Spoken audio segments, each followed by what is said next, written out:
First of all, my name is John Cleary, and I'd like to introduce Anne Brewer of the University of Newcastle to welcome us all here. Anne. Welcome everybody. First of all, I'd like to acknowledge the traditional custodians on the land on which we meet tonight, the Gadigal people of the Eora Nation, and pay our respects to elders past, present and future leaders. Welcome to all of you to the University of Newcastle Sydney campus. I'm the Dean, and it's great to have you here, and particularly Affinity and special guests here tonight. For most of us, I think we've been to many Affinity events and we come away being all the richer for it, and I'm sure that will be the case tonight. So thank you very much. And for the Affinity Foundation, would you please welcome Kathy Eager to also provide some remarks. Another welcome. Yes, I'm providing another welcome. I too would like to begin by respecting the Gadigal people, acknowledging their presence as custodians and owners of the land that we stand. We pay our respects to them all, past and present. Hello everyone, and welcome to another Affinity evening panel event. My name is Dr. Kathy O'Hare. I'm from UTS, but I'm also on the Affinity Advisory Board. For those of you who have never attended an Affinity event before, let me briefly introduce you to the organisation. Affinity was formed by a group of young Muslims, Muslim Australians, in 2000. Their aim is to promote multiculturalism and foster intercultural and interfaith dialogue by building bridges between different groups in society, and which I think they do that very well, building many bridges. I would like to introduce you to this evening's facilitator, John Cleary. John is a veteran radio journalist of one of Australia's best-known Australia's best-known commentators on religion. In his 30-year career with the ABC, he has worked extensively in both radio and television, and is known principally for his association with Sunday nights on ABC local radio and the Religion Report on the ABC Radio National.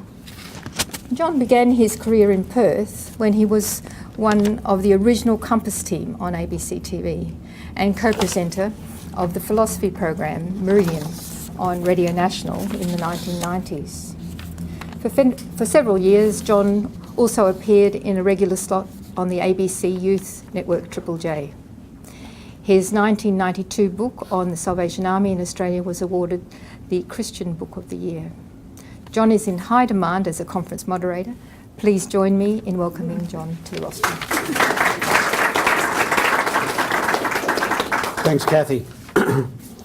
Well, I'm delighted to be here, and I'm delighted that you are also here. I'd also like to thank Oz Kaglar and Mehmet Saral of Saralcom Consultants for sponsoring this evening's event.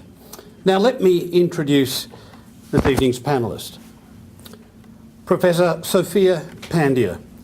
Sophia Pandya is a professor at California State University at Long Beach in the Department of Religious Studies. She's a winner of the 2016 Advancement of Women Award at CSULB. Now I need that to be translated for me. California State University at Long Beach. There we go.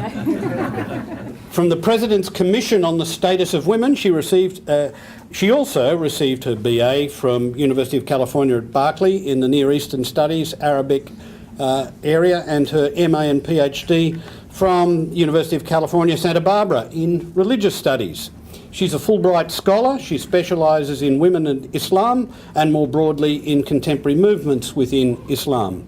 Dr. Pandya has authored a book in 2012, Muslim Women and Islamic Resurgence, Religion, Education and Identity Politics in Bahrain, on Bahraini women and the ways in which globalisation and modern education impacted their religious activities.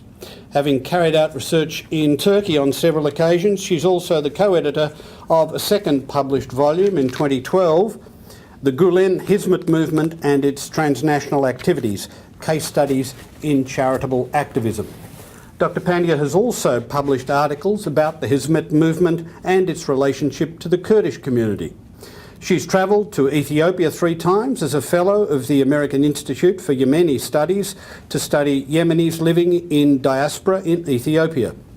As a result, she recently published Yemenis and Muwaladin in Addis Ababa, Blood Purity and the Opportunities of Hybridity.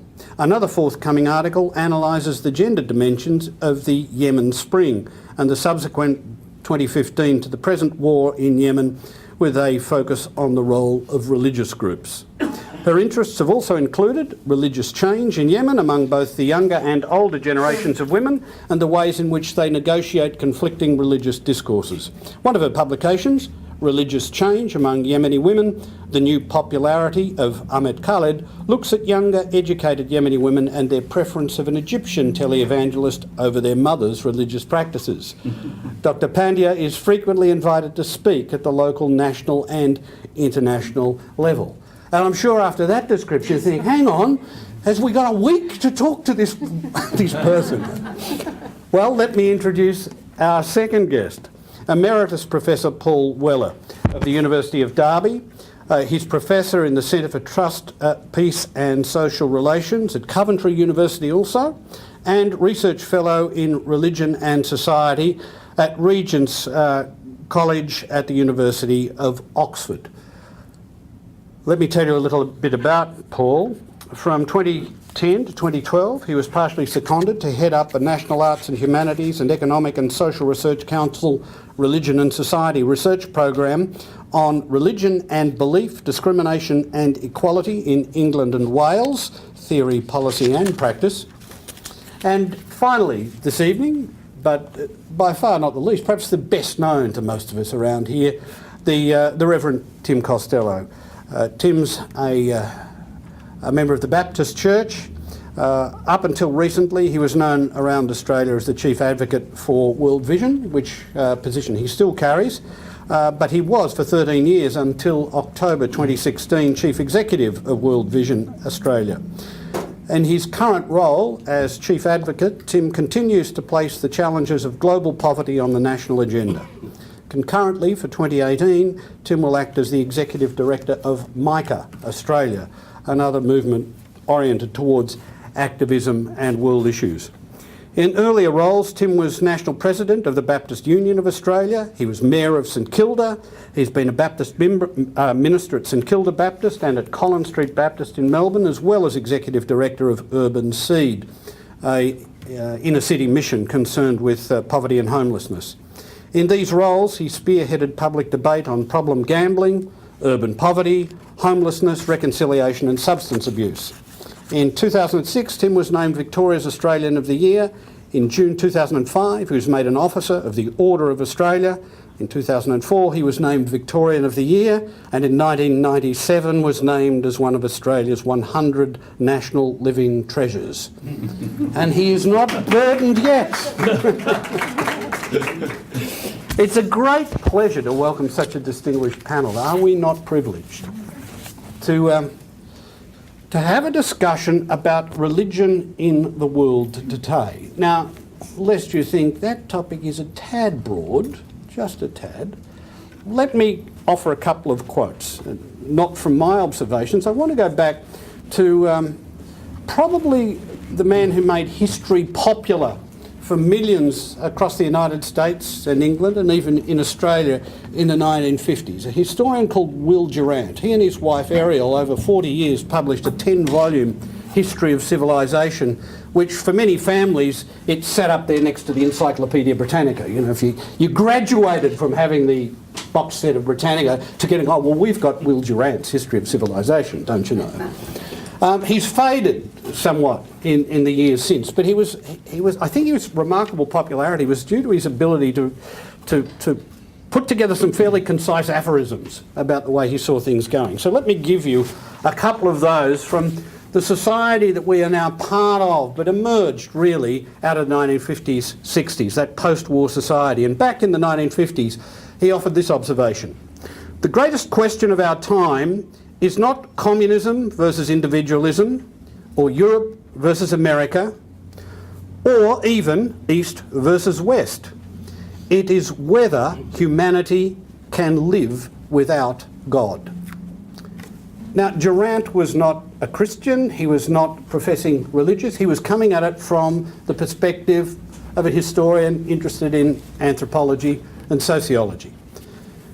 Why such a question? Well, he goes on in another quote from a little book called The Lessons of History.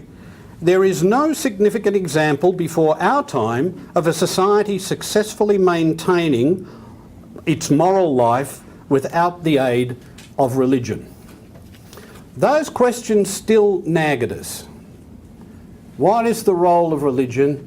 Is its role ended? Can it be replaced by some other system?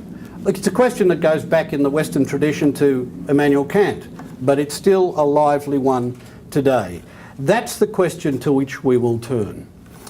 What we're going to do is invite each of our panellists to give us a few minutes reflection on their overview of religion in the world, their place of religion in the world. Then I will negotiate a few questions with them, and then it will be over to you. So with that, we'll keep it as relaxed and informal as possible. Please feel free to interact, and enjoy the evening as it follows. Perhaps Paul Weller will invite you to address us first, and then Sophia, and then Tim, and then we will open up the discussion. Okay, well, thank you very much for that welcome, and thanks for the opportunity to be here. My first visit in Australia. I'd like to also pay thanks to those who made this possible, and especially bearing in mind the Fountain magazine. Just say a brief word about that, because I think it's in many ways quite an unusual and remarkable magazine, coming out of one religious tradition inspired by Islam. But it makes space within its pages for people of a variety of different religions to articulate their own understandings. That doesn't always happen, in my experience, across different religions and their own publications, but that is something that allows, for example, Christians to articulate their perspective on the world, and for a mixed readership, but including Muslims also, to read how Christians explain themselves rather than having to be explained by somebody else. This is, I think, an important gift that this magazine makes. And so I just want to acknowledge that at the beginning.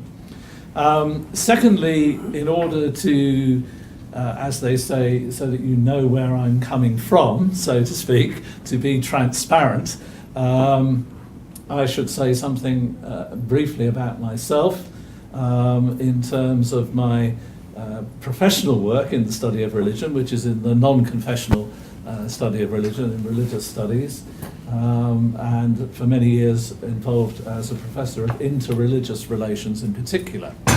But I should also say that, is that on?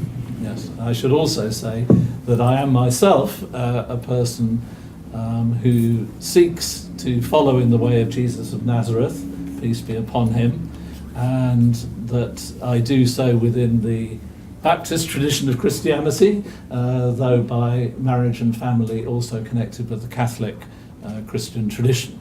So in transparency about what I have to say, you should understand that, because it has influence on how I speak and how I evaluate things.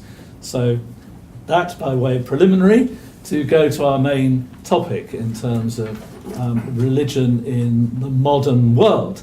And first of all, I think one should be cautious about placing too much emphasis on modern world compared to world as it has always been. That is to say, if religions are concerned with things on the one hand about community life, and on the other hand with individuals and their hopes, their fears, their loves, their losses, and ultimately their finitude, then these things are things that have persisted throughout different eras of human history.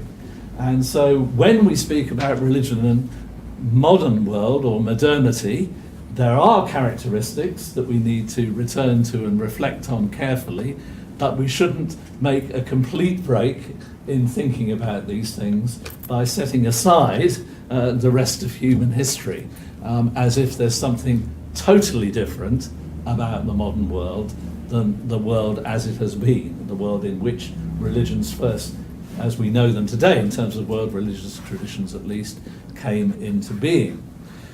Secondly, linked with that, I think one should also say that modern is not necessarily good. When Christianity first came into being, it was the other way round. Things were looked upon as being problematic, potentially, if they were new. It was only the old that was thought to be very good, and Christianity was critiqued for being an innovatory religion, as over and against the inherited religious traditions of the time. And the early Christians had to struggle, in a sense, with that sense that new was bad, old was good. Now, in a way, in the world in which we live today, the emphasis is the other way around, and the onus is on those who bring with them a tradition that goes back many years to have to defend why there might be something that's good and relevant from that tradition, because in our contemporary world, in many respects, it's the new and the instant and that which appears in the here and now, which is evaluated above and beyond the historical inheritance. There's then, I think, the importance of recognizing in relation to religion and the world, the historical and contemporary ambiguities of religion. On the one hand, what's called religion in its various forms is, as we know, capable of inspiring people to tremendous altruism. One book was spoken of here earlier, but in many different traditions one finds that self-sacrifice, the ability to see the world and to act and live in the world in a way that's transformative. But on the other hand, religions, as we know, are also themselves responsible for terrible things that happen in this world. Just been hearing in Australia the impact of the Commission in relation to sexual abuse and how that's impacted upon perceptions, in particular, of branches of the Christian church. It doesn't only exist in the Christian church, of course, but we know that religions have this ambiguity, and it simply is not good enough on the one hand to say, oh, well, that's not the real religion. The real religion is something else. Now, we all know what people mean when they say that, but religions only exist in historical and actual forms. They only exist in embodied forms. And if within my religious tradition, broadly speaking, even if there's somebody I profoundly disagree with about their interpretation of my religion in justifying, for example, kinds of violence in the name of religion, I can't simply say, oh, I'm going to cut myself off in a box as if I've got nothing to do with you and I have no responsibility in relation to that. And in a world where often Muslims have to carry the burden of the relationship between religion and violence in terms of the perception of the general public, let's not forget, I'm coming from Europe. There was a man called Anders Breivik who went on a shooting spree of young people in Norway. Why did he do it? Well, he was reported as being a right-wing extremist. He wasn't reported in terms of his own articulation, which was that he saw himself as defending Christian civilization against a threat of Islamification of Europe from Muslims. Now, Muslims are always reported, or people of Muslim background, in relation to the religion first. Anders Breivik was labelled according to the political label, but his own explanation for his actions was to shock people into realising this threat that he perceived. So religions and their ambiguity are something I think we have to fully reflect on and take on board. But then, is there something about religion and the modern world, or perhaps to say the condition of modernity, that does make things different than they've always been? And I think there are some characteristics that are important to identify. So one could turn to the famous sociologist of religion, Weber, German sociologist, who made the distinction between living in a society where there were organic unities, Gemeinschaften, to use the German, and living in a society composed in a different way, Gesellschaften. And I think increasingly the world in which we live, because of mobility, on an increasing scale, the British historian Arnold Toynbee, another multi-volume author of history, going back a little bit beyond Will Durant, he spoke about one of the characteristics of the modern age being what he called the annihilation of distance. Now, he wrote that in the mid-50s, and he was talking about the fact that people no longer lived in geographically separated zones. Now, if that was the case in the 1950s, through the increase in migration for personal aspirations, for family unification, for refugee movements of people, that is even more so today. And if you add to it not only the physical change, but also that in a digital environment, we even more live in the annihilation of distance. What are the implications of that for religion and religions? And I think one of the most profound challenges I would suggest that comes out of that is the recognition of the challenge that whereas once upon a time the vast majority of people of one religion or another had to learn to live with difference at a distance, or perhaps at the border territories, literally, the geographical border territories between those areas where one or another world religion had their principal sphere of influence.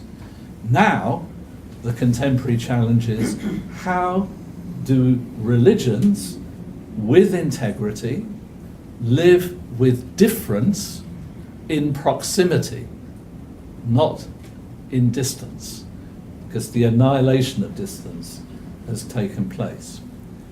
And if that's a challenge for religions, also is a similar challenge, but differently, for civil society organizations and structures, for how it is within increasingly mixed societies we form ways of governance in our mixed societies. So for me, some of the big challenges that come about through this annihilation of distance in modernity. And I'll stop at that point because we have 5 or 7 minutes each, and then we'll get into discussion.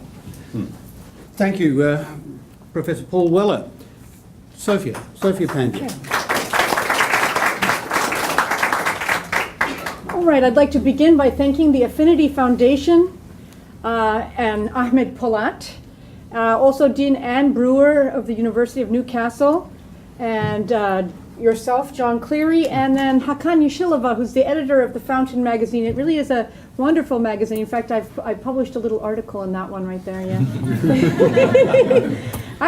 He publishes articles that analyze the intersection of spirituality with almost every other field that there is. And in a day when a lot of us do most of our reading on our iPhones, it's just wonderful to support print magazines. It's just wonderful. Okay, so considering modernity and secularization, German sociologist Max Weber claimed that his era, newly characterized by industry, machines, and the human focus on science and reason at the expense of other ways of understanding the world, would lead to disenchantment, in which religion would fade, and people would no longer view the world as a magical place. Religion, in a modern world, would be equated with backwardness, superstition, and primitiveness. Similarly, contemporary Indian environmental activist and ecofeminist Vandana Shiva has argued that we're currently living in a world run by hyper-masculine global capitalism, which devalues everything associated with Prakriti, the Hindu word for the female principle, or the feminine principle, including women, indigenous knowledge, and the environment. Sociologist Peter Berger, in The Desecularization of the World, points out that modernity did not lead to true secularism. The world is far from secularized. Religious movements are in fact flourishing everywhere, including movements of counter-secularization. Those involved in these movements protest the secular elite who have formed a global elite culture, he claims. Berger argues the secular elite tend to not be in touch with the common people who are both very modern and very religious. Talal Asad, an influential anthropologist who writes on the concept of secularism and modernity, argues that the very term modernity is associated with the contemporary developments in the Western world and so-called Western undertakings such as secularism, capitalism, democracy, feminism, and human rights. He argues that it's something that, quote, certain people in power try to achieve, something that often devalues local cultures and values. On the other hand, Shmuel Eisenstadt recognizes that there are contesting modernities, or multiple ways to be modern. Indeed, as Berger posits, religion never disappeared, and we have wildly divergent religious responses to modernity. One response is to accommodate pluralism and to recognize universal values within different traditions. Another is to reconcile science with religion. However, in my view, an unfortunate reaction that I see currently is the increase of muscular authoritarian religion, which parallels the rise of political authoritarianism. Since 2006, we see the global decline of democracy. If you want to read more about that, political scientist Larry Diamond speaks to that. We also see the rise of authoritarian-led governments. Think Erdogan in Turkey, Duterte in the Philippines, Nicolas Maduro in Venezuela, Trump in the US, Modi in India. You've got Netanyahu, we could go on. And you think about the phenomenon of ISIS.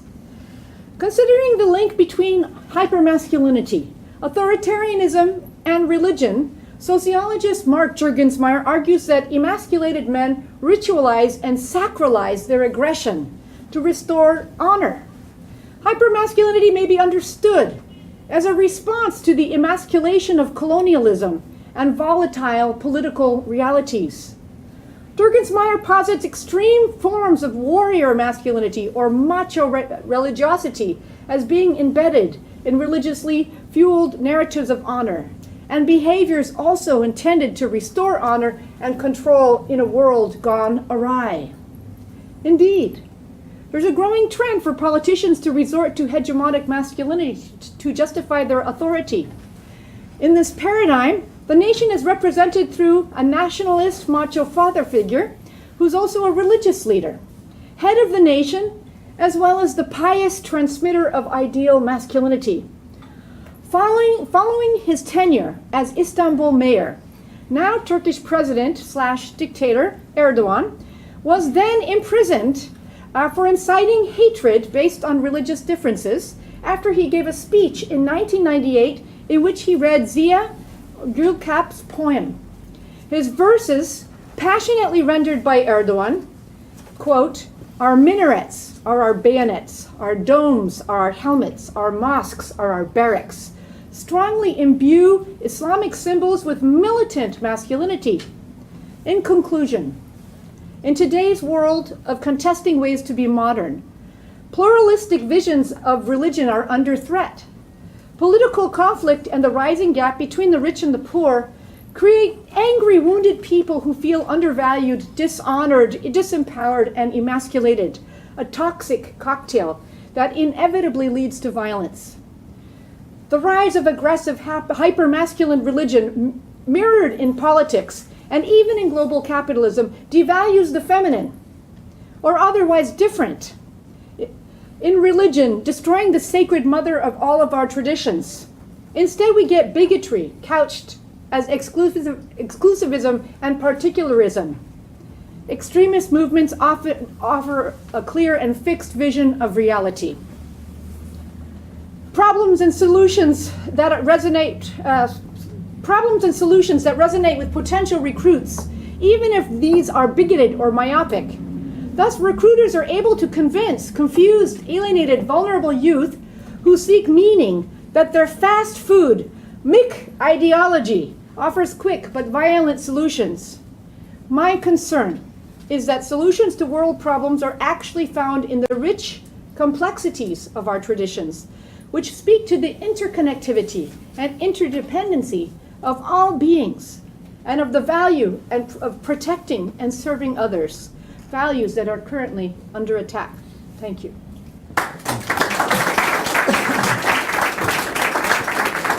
Sophia, thank you very much. Tim Costello.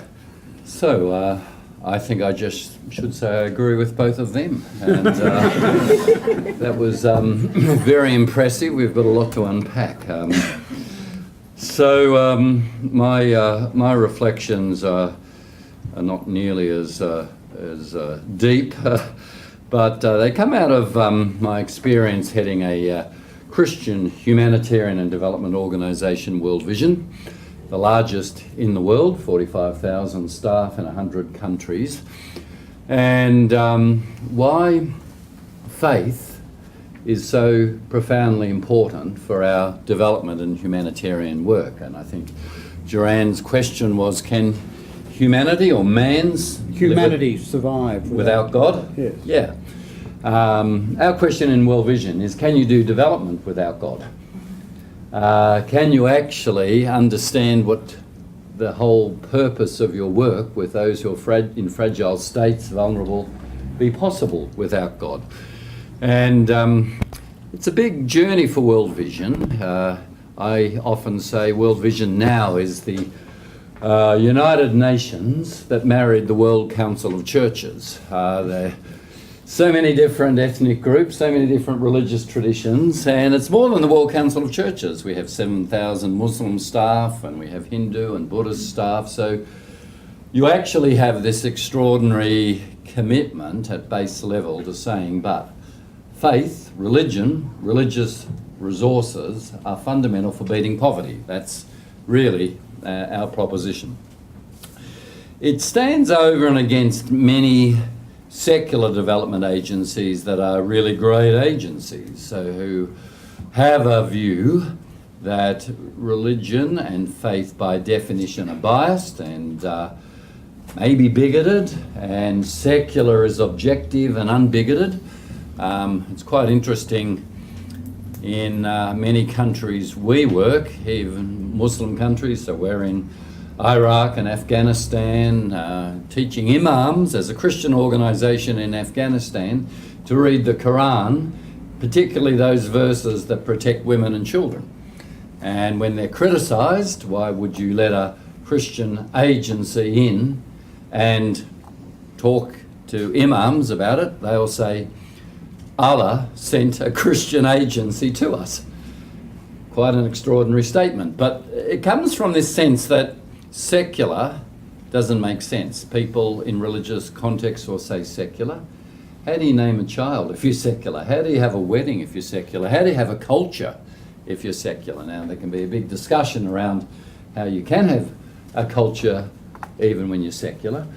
But what it reflects is that in 1960, Time magazine declared God dead. Back then, half the world seemed officially atheist. The rest were soon expected to join. God had been chased out of heaven by Marx, banished to the unconscious by Freud, announced by Nietzsche to be deceased. So that's actually where the secular energy was driving. Now we know the tables have profoundly turned. 63% of the people in the world in 2018 are considered outright religious. Even in the most unlikely places like China, an officially atheist state. More than half the people on the planet call themselves Christian or Muslim. Now only between 7 and 11% of the world's population is considered outright atheist or agnostic. And in one recent survey, 30% of those claiming to be atheist admitted they sometimes prayed. So the religion is back is quite an extraordinary story from 1960 when it all looked to be over. Secularism may be on the rise in some places, but we think of Australia, but it's unable to replace religion. I'm often struck that secular people often will say in the same breath to me, but I'm very spiritual. I don't say this, but I often think, you know, spiritual's just the modern word for religious. That was the old word. If you actually are spiritual, you are saying there is something beyond.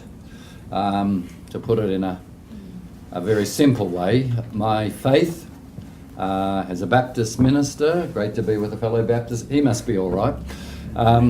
My faith, and you are too.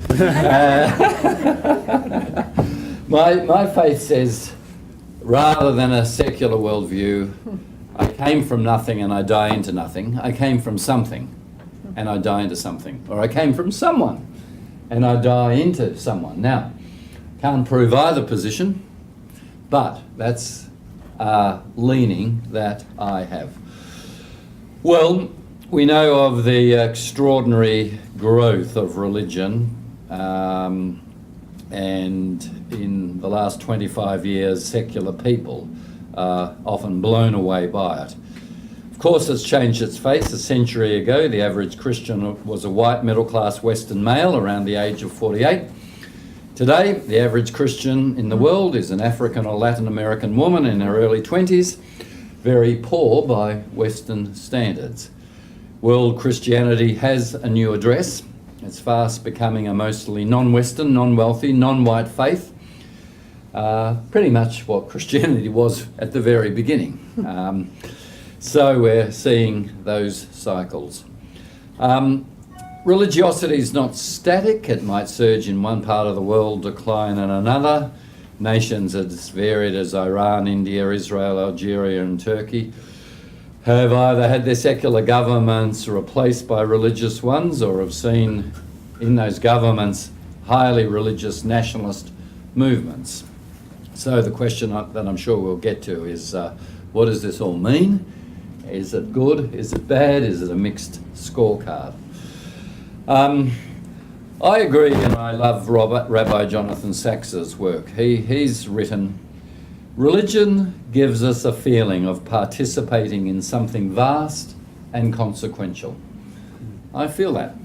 I feel that there is both a community and a transcendence, and it goes in my professional work to saying, if we're to deal with poverty, you have to be in the energy zone of people's deepest heart hungers, their religious belief. It actually has to make sense to them there. Otherwise, it doesn't matter how good the technical program is, it's just hardware. The software that really produces change is when you harness the best of their faith, sometimes the best of their faith to neutralise the worst of their religion. That's often the case. But certainly their faith and religion if they're to overcome poverty. Well, I believe the roots of faith are deeply planted in the values of almost all societies. And whilst religious institutions in this country have pretty successfully trashed brand church with the Royal Commission and some of the debates that have gone on over same-sex marriage, nonetheless, that faith still speaks with a moral voice, with service. One thing Australians don't know is of the 25 biggest charities in this country, 23 are faith-based charities. Why is that interesting? In America, of the 25 biggest charities, very religious, only 10 are faith-based charities. In Britain, only 4 are faith-based charities. We feel we're a very secular nation, but it's religious faith, often in service, that does the heavy lifting here. I might stop there and hand back to you, John.